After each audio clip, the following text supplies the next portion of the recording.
Welcome to the next chapter of EVERNIGHT by Ross Mackenzie. Tonight's chapter is called A Journey Begins. It's the 31st chapter. You had a bang on the head or something? Joe Littleford stood in the doorway of his tiny attic flat looking up at Lara as if she'd grown another nose. The only light in the passageway was the warm glow from Joe's toshing lamp, which he'd lit in a hurry when the sun had disappeared. His face was covered in blossoms of yellow-blue bruising from the strangler attack. All this talk of painted folk and leaving King's Haven, this isn't like you, Lara. Look outside, Joe. The place is in a panic. It's not safe. Lara nodded towards Bernie, who stood down in the gloom. There's a boat waiting. Come with us, you and Granny. Just until things calm down a bit. Are you deaf? We're not leaving. It was the first time Joe had ever raised his voice to Lara, and it was so unexpected that she was unsure what to do. Even Joe seemed surprised, and his face softened, and he looked at the ground. We can't. There was a sound from the dim flat, a gurgling, rasping hack, and Joe swung away inside. Lara followed, finding him by the side of Granny's bed. She was buried in dirty blankets and in the grip of a fever. Lara could not hide her shock. She had seen Granny only a few days ago, but it seemed the old woman had shrunk since then, becoming little more than a bag of bones. Joe took a damp rag and dabbed at Granny's forehead. I think it's bad, really bad. Hold on. Lara dashed back out to the stairway and led Bernie Whitecrow into the flat. Can you do something, Bernie? Please? One of your healing potions. I don't have one with me, and we don't have time for this, muttered Bernie. But Lara gave her the pleading eyes, and Bernie scoffed and reached into her coat for her wand. One of the spell bottles in the revolver chamber flared, and a bright, warm light burst to life at the wand's tip, illuminating the small flat so that she could get a better look. Joe's mouth fell open, and he dropped the rag. You're a hag. I can't have a hag in here. Hush, boy. Bernie leaned over Granny, pressed her free hand to the old woman's slick forehead, and then she looked at Lara and gave a small shake of the head. She's very sick. Best I can do without a proper healing potion is make her comfortable. It's up to her body to do the rest. Again her hand disappeared into her coat. Lara thought that there might be more bottles in that thing than was surely more pockets in that thing than was surely possible. Bernie offered a tiny vial of liquid to Joe, who backed away from it like it was a stick of live dynamite. Hell's teeth, boy, if I'd meant to do you harm, you'd know it by now. It'll help with her pain. Joe gingerly took the vial in his hand, pulled out the stopper, and tapped a few drops of the liquid into Granny's mouth. The effect was instant. Where she had been twitching and uneasy, she was now still. Joe looked at Bernie with a mixture of surprise and gratitude. We're going, said Bernie. Now. Lara pulled away. No, not without them. The old woman is too sick to travel. The journey will kill her. Then I'll stay and help Joe. You take the bird. Stop it. Joe Littleford stood between them, looking taller than Lara had ever seen him. Lara, I don't know what you got tangled up in, but I can't have any part in it. You hear? Granny needs me, and I'll be no use to her if I'm swinging from the end of a rope because I'm mixing around with hags. No offence. You're putting Granny in more danger just by being here, so I think you should go. Lara stared in disbelief. But Joe, please go. Bernie's hand was on Lara's arm, pulling her away, and this time she did not fight it. She allowed Bernie to lead her through the door, and as they went out into the dark hallway, Lara glanced back into the little flat where Joe was staring after her. I'll come back for you, Joe. I promise. Joe did not answer, and when Bernie extinguished the light at the tip of her wand, his face disappeared in the black of the unnatural midnight.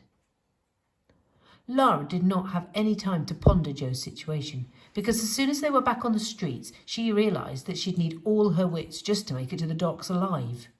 The dark of the sewer tunnels had never frightened her, but it was supposed to be dark there, wasn't it? This darkness was freakish.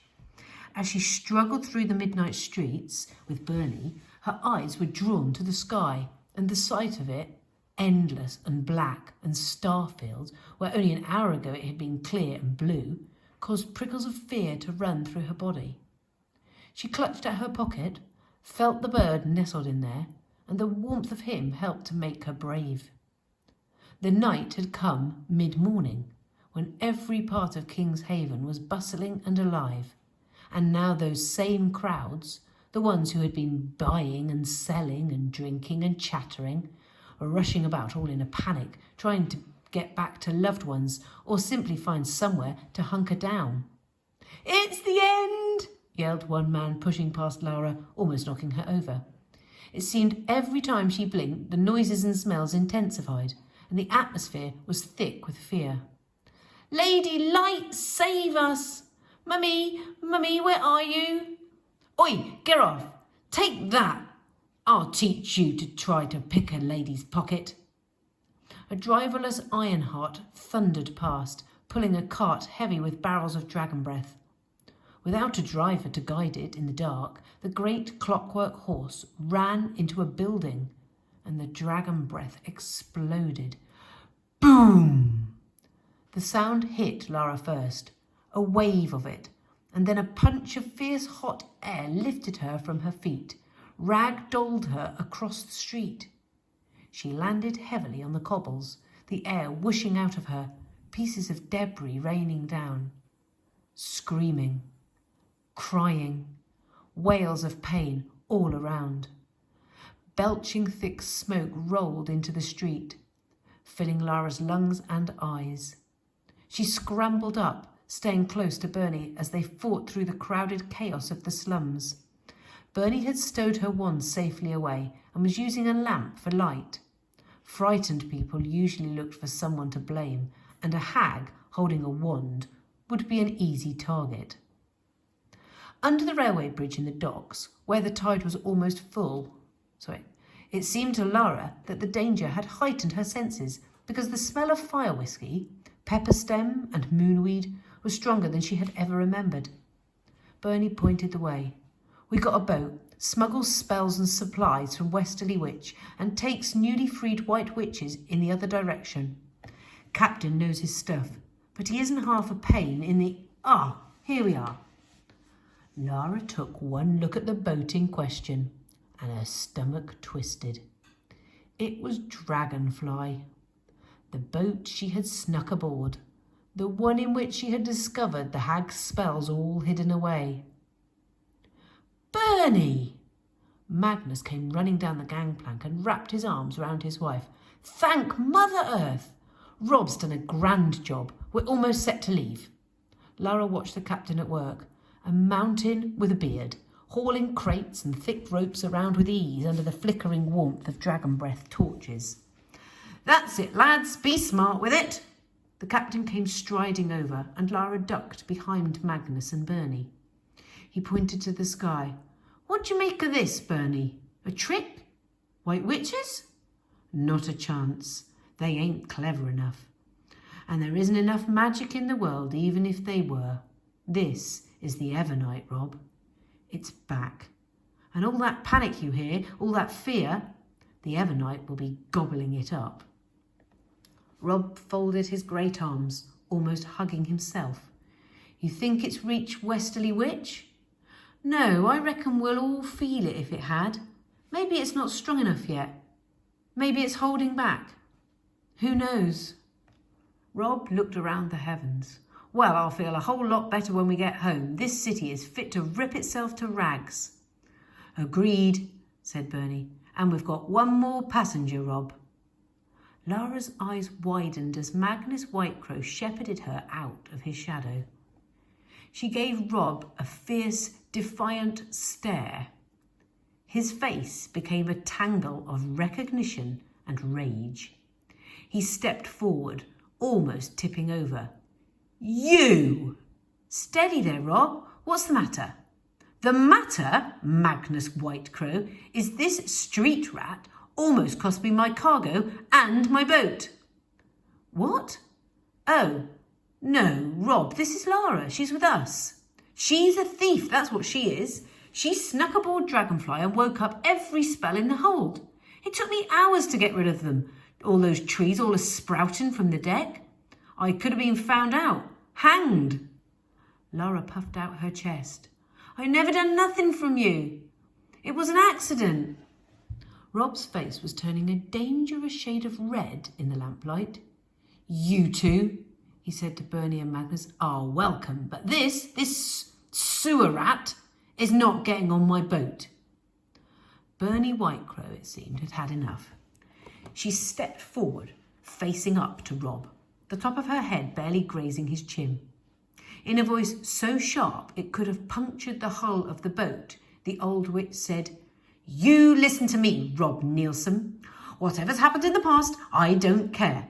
Somehow the Evernight is back and the Painted won't be far off. We need to get this gal to Westerly Witch. Now you quit behaving like an overinflated ninny and let Lara on this boat, or make sure you let the High Witch know you interfered with her plans." A wave of anger crashed over Rob's face, but he put a stopper in that and swallowed it down. "I swear, if she steals anything, I'll feed her to the sea wolves myself." He turned away and slammed his fist on the side of the boat. "Lads, we're leaving. Now!" Dragonfly's steam engines rumbled and the paddles churned up the river as the boat carried Lara and her friends away from the panic of the darkened city, up the river anchor and out into Badmouth Bay. Lamps were blinking on all over Kingshaven like firebugs, and as the boat steamed beyond the bay and into the Pewter Sea, Lara felt a pang in her chest for the streets. This was the first time she had ever travelled beyond the borders of Kingshaven. The alleys and sewers had been her home, her cocoon. She had wrapped herself in the fabric of the place. But now she was emerging, becoming something else. She stood at the bow of the boat and stared up at a sky so clear and black and filled with stars it seemed like it went on forever. Bernie had been deep in conversation with Magnus Whitecrow and Rob Nielsen, but now she broke away and joined Lara. The air had become cold enough that foggy breath danced out of their mouths. Lara continued to gaze skyward. "I remember being little. I was scared stiff in the dormitory while the other kids told those stories about the Evernight. They said the Painted came out of the darkness and eat people's flesh and drink their blood. And the ones they don't eat, they cast a spell on, turn them into slaves. Is that true?" Lara thought of the people she knew, the ones she'd left back in Kingshaven, and horrible, bloody imagings filled her head. Bernie put an arm around Lara, but didn't answer. "What are we going to do, Bernie?" Bernie stared down at the water breaking on the bow. "We're going to see the High Witch, the leader of all the free witches in the world. And we can only hope that bird of yours is the Doomsday Spell. And if it is, you might just be the most important witch there is right now." Bernie let her words hang in the air, and Lara could feel the old witch's eyes on her. "I don't know if I believe that I am a witch, Bernie." As she spoke, the clockwork bird flew out of her coat pocket and landed on her shoulder. "I believe it," said a timid voice. To Lara's great surprise, a boy had joined them. There was a haunted sort of emptiness in his eyes, and he was pale as milk. She breathed in sharply. "I know you. You're the White Witch boy they were going to hang in Reaper Square. I saw you in the noose." The witch boy nodded. By the look on his face, he was experiencing a similar rush of memory.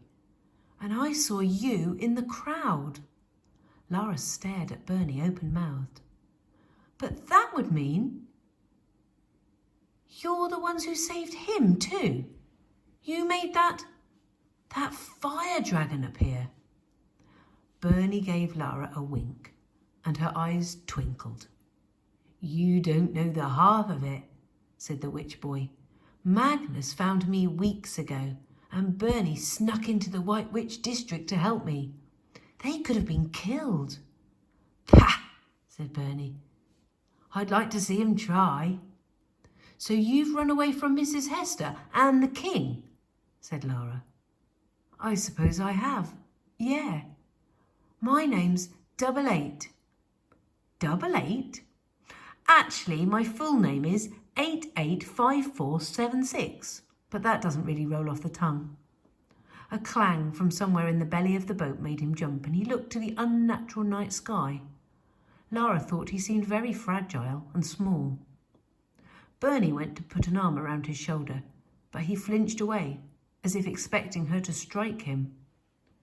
She slowly let her hand drop. We're all frightened, love, but you're among friends, and you two have a lot in common. You're both starting over. She explained about Lara, how she was only coming to realise her past, and about the clockwork bird. When she was done, 88 looked Lara right in the eye and said, How can you not know you're a witch? I can feel the magic spilling out of you. I don't know, said Lara, feeling annoyed. I wasn't born into it like you. Born into slavery, you mean? No need to go all funny. You aren't the only one who's had it tough, you know. Bernie stepped between them. I'm sure when you two get to know one another, you'll be great friends. But right now, Lara, I suppose I'll have to prove you're a witch once and for all, won't I? Oh, and how will you do that? But Bernie only smiled and said, You'll see.